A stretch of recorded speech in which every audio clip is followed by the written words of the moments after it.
Welcome. My name is Mike Moran. Welcome to your Mental Health Board today. I'm pleased to be your host today, and today I have the honor and the privilege of being able to interview and introduce Ms. Cheryl Brown, who is a crisis manager at the Association for Individual Development for Crisis Line. So Cheryl, welcome to today's show. Well, I'm very happy to be here, Mike. Thank you for inviting me. We're pleased to have you, and what we try to do is start out each show and give each guest a chance to introduce yourself to us. Tell the viewers a little bit about yourself, about your journey to becoming the Crisis Line Manager at the Association for Individual Development. Well, Mike, I'm one of those dinosaurs at AID. I've worked there for 26 years, and I started out in the children's program.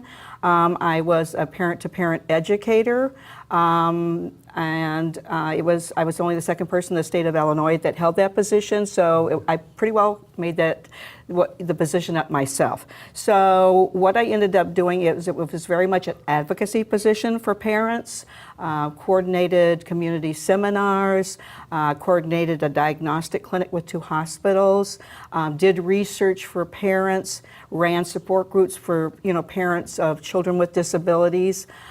So it was pretty exciting during that period, and then in social services, you're a jack of all trades, so things, money changes, and all of a sudden they had to find another position for me, and I actually picked the Crisis Line. So for the next 16 years, I worked at the Crisis Line. So with the Crisis Line, there's been a variety of different things that I've done there. As a Crisis Line Manager, you're responsible for daily operations. You're responsible for the education. We do formal trainings twice a year. There's all kinds of different things that are important. Managing the staff, that's an extremely important part of it. We do information and referrals, so keeping up on what's going on in the community, things like that. Okay, cool. And we'll talk a little bit more after a break about the services available on the Crisis Line, okay, including victim services. But some folks may not yet know about the Association for Individual Development as an agency at large.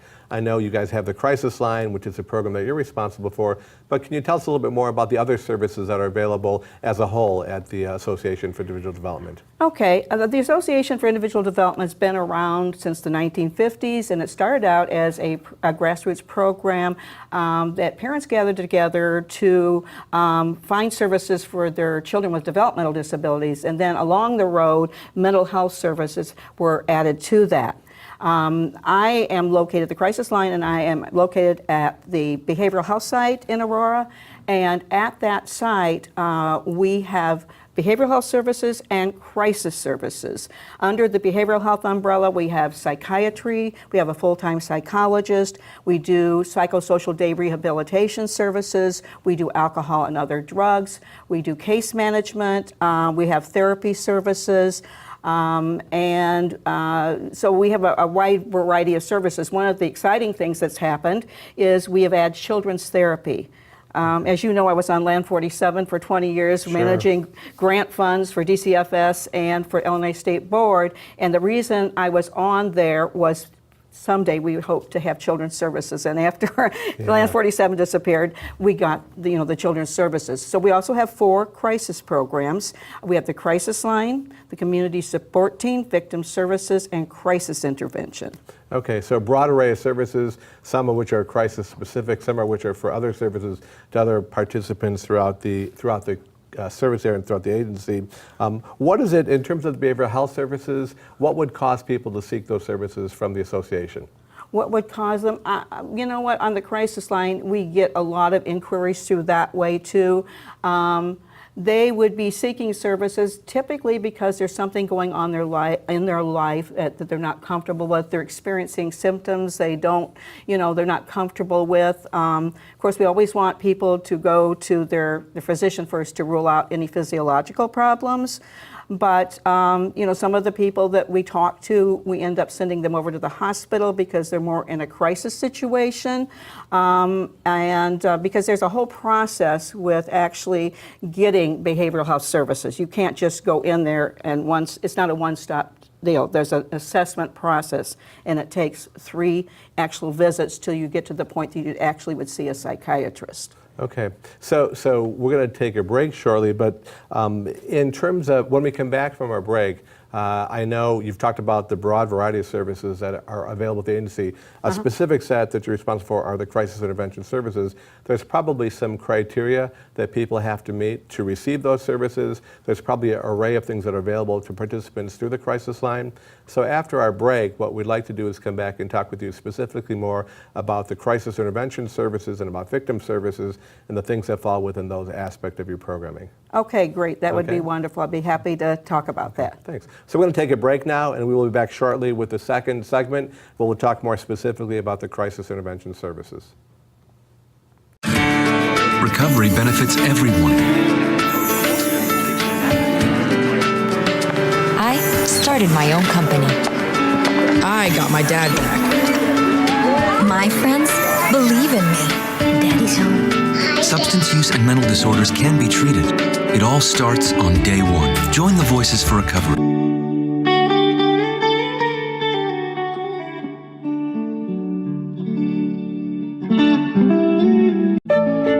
We try to hide our truths about our mental and substance use disorders from the world, and sometimes from ourselves. Saying I'm fine is a facade. By facing our problems, recovery begins. And we are empowered to speak our truth. Join the Voices for Recovery. Speak up. Reach out.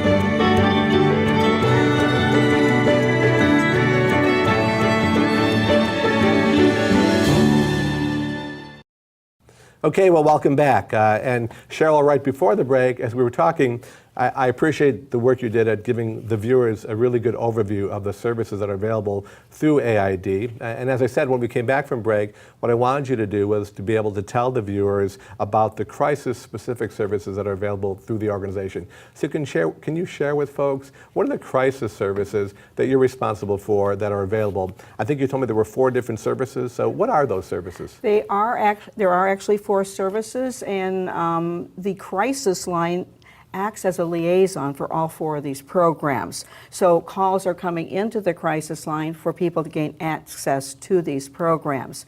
We have crisis intervention, which is face-to-face intervention, where workers go out to the hospital and they assess people to determine whether they need to be hospitalized or deflected with a safety plan.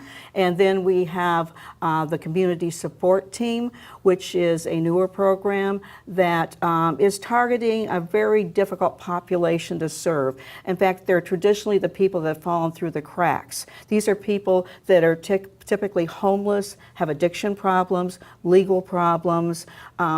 They are often on the streets. They don't have access to health care, mental health services. And then we have Victim Services, which is a program that targets people that are victims of crime or trauma, and it's very broad spectrum.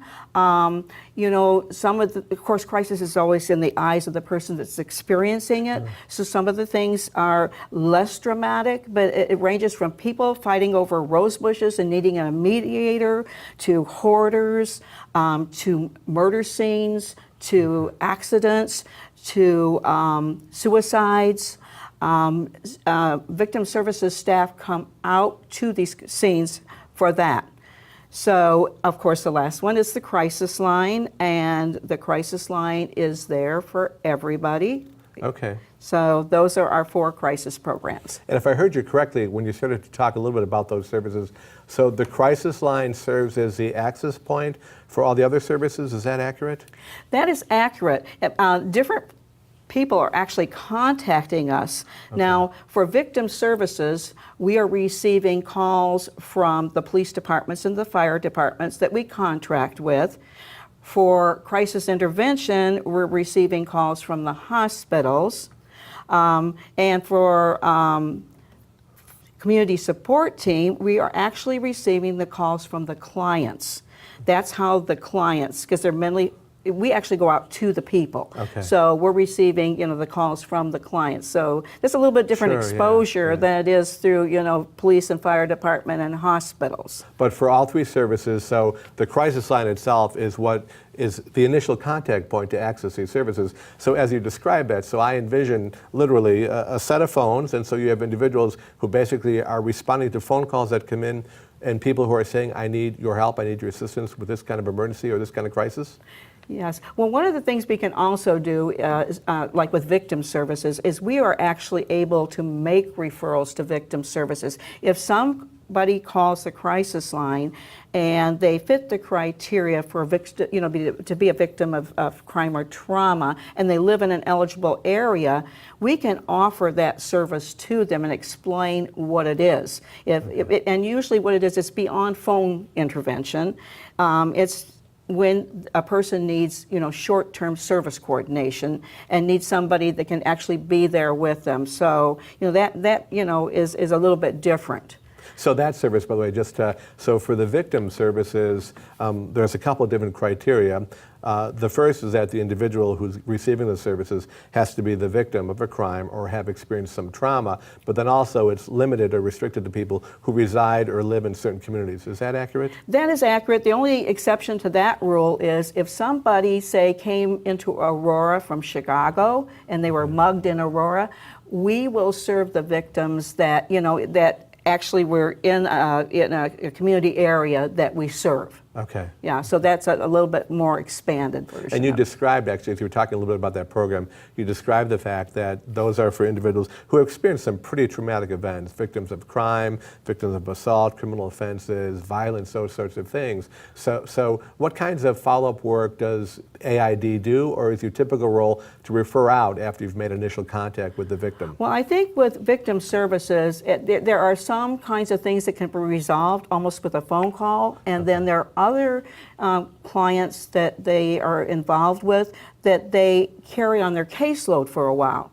When someone calls in, we may refer them, or the police department or the fire department refer them, and it may be they need an array of services. So, the victim services staff acts as a coordinator, as far as maybe the person, say if they've been raped, maybe need the help of Mutual Ground to get some of that kind of support services, because they provide free counseling for rape victims.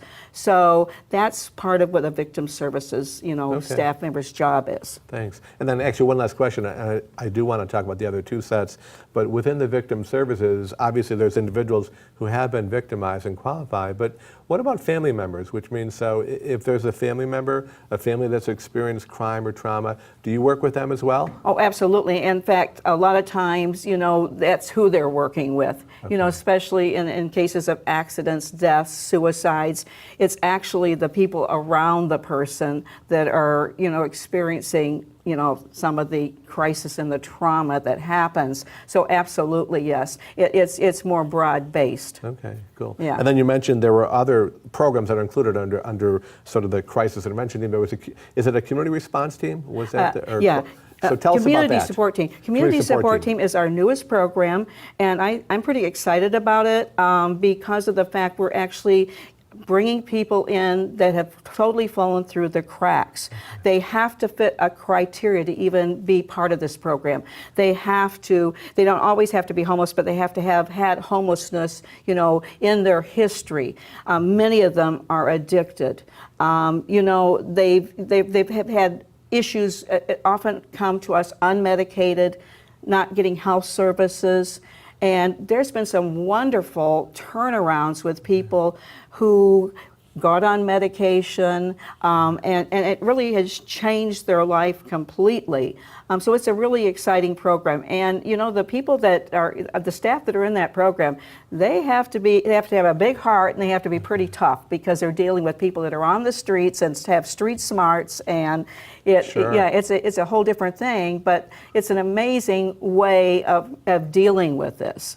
And it sounds like that would be both very exciting, but also very challenging for the individuals who are both working with and receiving services. Right. And we do get exposure on the crisis line, because we do talk to the people, and some of the people end up wanting to talk on the crisis line, which we talk with them that way. That expands the service. In the beginning, I think the community support team was a little hesitant about letting us talk to them, because that was the beginning of their billing. In the end, at this point, they're happy for us to talk to them, because some of these people are very needy, and they need a lot of support. And that way, you know, if they just need to talk to someone, they don't get called out at 2 o'clock in the morning, because we're there to do the talking.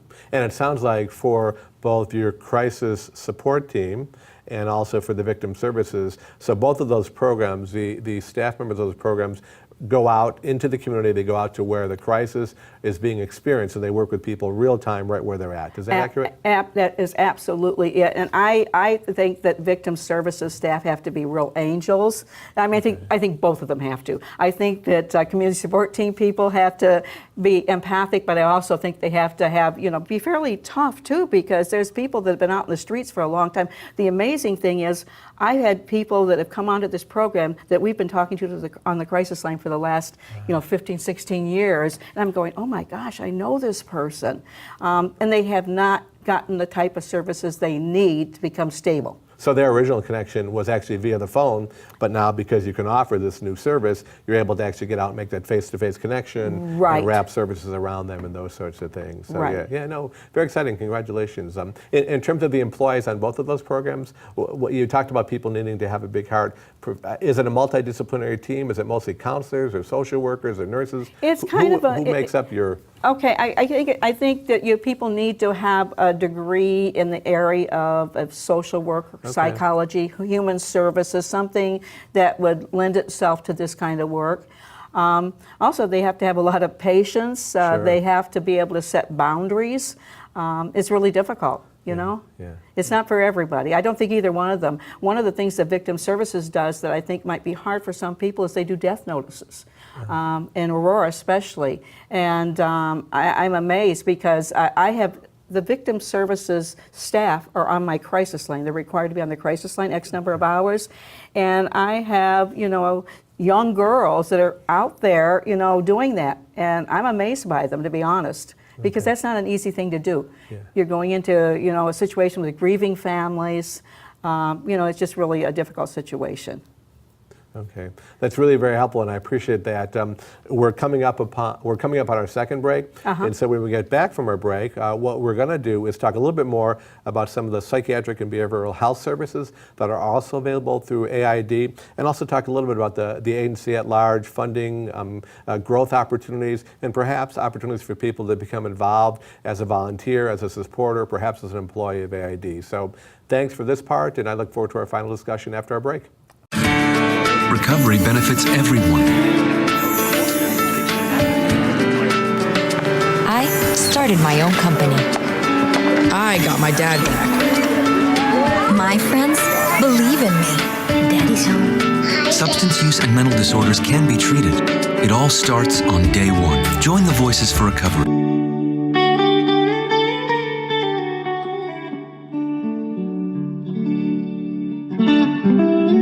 All right, well, welcome back, and we're about to begin our final segment of today's show, and again, in a conversation with Cheryl Brown, who is a crisis manager for AID, and Cheryl, right before the break, did a very nice job of describing the crisis services that are available through AID, and we've made reference earlier on to their psychiatric and behavioral health services. So in our last segment, if you could tell the viewers a little bit about the psychiatric and behavioral health services that are available through AID. I would be happy to do that. What is really nice for clients is it's kind of a one-stop shop where they can get their services together, and they can see a psychiatrist, they can see their counselor there, they can have date treatment there. To see a psychiatrist, we have psychiatrists for adults and children, because we also provide children's therapy services. To actually gain access to that, it's a process, because people have to actually be assessed. They don't see the psychiatrist until after 3 sessions. They have to go through an assessment. A history has to be taken. They have to go through an assessment.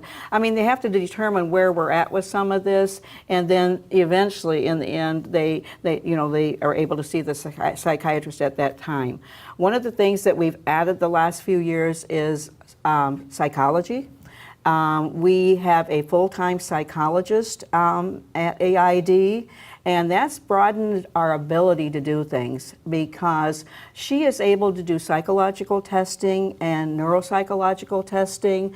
So she is able to test for things like ADHD, dementia, autism, mood disorders, personality disorders, and that gives us a lot more information in-house about people. And we really act as a team, because I have worked with the psychologist before when we have shared clients.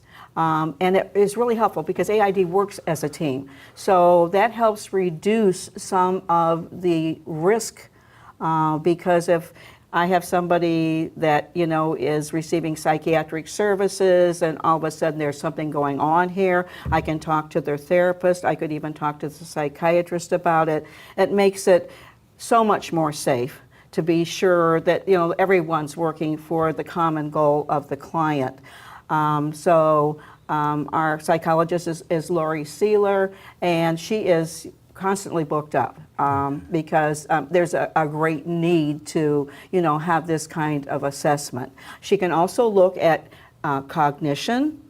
During the neuropsychological testing, they're looking at things like memory, executive function, problem solving, things like that. And I'm sure that probably is also utilized with dementia testing too, to see where a person is functioning at there. And so the fact that she can do it for things like learning disabilities, now we have children's therapy, and we have our own psychologists that can do the testing, so it's more integrated, where you can actually have the same agency working. And I think it's a lot more comfortable for families to have a situation where it's integrated like that. And it sounds like, from what you're saying, that so the psychologist role really enhances the assessment of the evaluation piece, that because of her skill sets and her ability to evaluate certain aspects, that it really gives the clinical team more information about what this person needs, what the challenges are that they're facing, but then also based upon that, what their needs are and how those can be addressed. So it really makes it a much more comprehensive process. And one of the things that I love is I can go to the psychologist, I can go to the person's therapist, kind of as the main advocate. It's not as easy for my staff to do it, but I can go on their behalf and say, hey, here, this is what's going on. Have you seen any changes or differences? We're struggling with how to handle this person. Can you tell me, more about what's going on? And, we make it really, I think, pretty clear to the callers that call into the crisis line that this is a team situation. We don't go running to their therapist for anything. But if we have somebody that is actively suicidal, started cutting again, has relapsed with, substance abuse, these are the kinds of things, or somebody that all of a sudden we'll get callers, and this is fairly frequent, where we have a person that is speaking normally and seems stable and cognitively aware, and then all of a sudden we have this horribly slurred speech, and not an addict. We have people that are over-medicated or are misusing their medication, and those things are frightening. So we're really quick to, go Yeah. ahead and contact them. We've even done a lot of medical kinds of things because when we're calling people, we also do outreach calls called sunshine calls. And when we're calling people, if we find that somebody's blood pressure or sugar is real high, I've even taken a person and drug them over to the nurse's station and said, can you do this? Because I am really worried. Yeah. And those are all available right there. So you said All earlier available right that's there, the nice thing because- about being comprehensive. Yeah, one of the things we didn't really talk too much about is the fact we have nursing staff right there, and what they can do is they can do education on medication. For some people, they pack their meds because, sometimes people that have mental health issues, a lot of times are on medication that impacts their memory. So it isn't necessarily that they're non-compliant to taking medication. It may be they just can't remember to take it. So they can help with those kinds of things. So, that is extremely helpful to have that available. Yeah, no, it sounds like it. And as you were listing off some of the different functions, so the behavioral health services, psychiatric behavioral health, includes counselors, clinicians, social workers, psychologists, psychiatrists, nursing staff as well. So it sounds like there's a broad array of specialists who are all working with individuals to make sure that their needs are being met when they're receiving services from AID. Right. I think sometimes people who are not aware of psychiatry as much, might be an old-fashioned view of what psychiatry might be, might believe that the psychiatrist is the one that's doing the therapy, and that is not reality. Right. What our psychiatrists are doing is they're diagnosing mental illness, and they're prescribing drugs, they're doing medication management, and I'm sure they do some of the education, but I think maybe the nursing staff and the psychologists could even provide more in that area. And earlier, as we started this segment, you talked a little bit, these are services that are available to all ages, so children, adolescents, adults, older adults, so it crosses the whole lifespan. It does, it does. Yeah, because there's no cap on, how old. As far as beginning at 5, but prior to 5, it's a little bit hard to do the kind of testing and therapy services that are necessary. But I'm so excited that we have children's therapy after watching that and waiting for that for so many years. So. Good. Congratulations on that. That is an exciting It step is, forward. it So, is. yeah. At one point, we were told that the whole community had to agree whether we could get into the arena, and then things changed. And the state of Illinois keeps on changing and changing. Now let me ask you this, because as you've talked about your services, so my assumption is that they're outpatient, but does AID provide other levels of care, residential, inpatient services as well? Yes, we do. We have a variety of community living programs. We try to serve people in the least restrictive environment. In fact, if a person can live independently, we would want them to live independently in their own apartment. We have a program called Supported Living, and these are people that are out there in their own apartments, and we go out there and work with them. Now, every person that is a client has well, if it was special education, it would be an IEP. They have an IP, an individual plan. So there are goals that their therapist or their caseworker are working on with that person. People with mental illness, oftentimes, and it may be a variety of different mental illnesses, may have problems with managing money. It could be even things like hygiene issues, organizing things, being sure you're paying your bills. We act as payees for some people because it's not necessarily anything to do with their intellect. It has a lot of times to do with organizational things, memory kinds of issues. So AID is able to provide that. And the supported living program is one of the programs right now that you can get direct access without a delay. So, and they go right out into the person's home and work with them. And earlier you talked a little bit about the psychologist and her role in kind of the diagnostic process. But my assumption is whether it's outpatient or residential care, that there's an evaluation process that the person must go through for the agency to determine what he or she needs. So could you talk quickly, what is that evaluation process like? What would a person expect to go through if they're going to receive services in the behavioral health division of AID?